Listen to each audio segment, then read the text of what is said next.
कहानी। बुरा वक्त भी बीत जाएगा। एक बार की बात है, एक छोटे से गांव में एक किसान रहता था जिसका नाम मोहन था। मोहन मेहनती और ईमानदार था, लेकिन कुछ समय से उसके जीवन में परेशानियां ही परेशानियां थीं। पहले उसकी फसल सूख गई, फिर उसके परिवार के एक सदस्य की तबीयत खराब हो गई और कर्ज भी बढ़ता चला गया।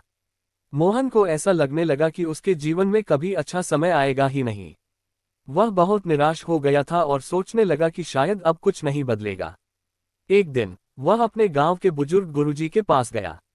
उसने अपनी सारी परेशानियां उनके सामने रखी और कहा, गुरुजी, मेरे जीवन में इतने बुरे दिन आ गए हैं कि अब मुझे कुछ समझ नहीं आता। मैं क्या करूं? गुरुजी ने मुस्कुराते हुए मोहन को एक कागज दिया और उस पर एक वाक्य लिखने को कहा, यह वक्त भी बीत जाएगा।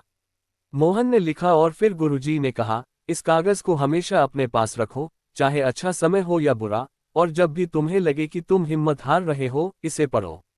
मोहन ने गुरुजी की बात मानी और वह वाक्य अपने पास रख लिया। हर बार जब वह निराश होता, तो वह उस कागज को देखता और सोचता, यह वक्त भी बीत जाएगा। धीरे धीरे मोहन ने महसूस किया कि बुरा समय उसे सबक सिखाने आया था, धैर्य का, संघर्ष का और अपने आप पर विश्वास रखने का। कुछ समय बाद उसकी मेहनत रंग लाई।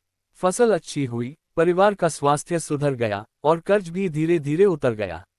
मोहन समझ गया कि जीवन में बुरा समय भी उतना ही जरूरी है जितना अच्छा समय, क्योंकि बुरा वक्त हमें सिखाता है कि हम कितने मजबूत हैं।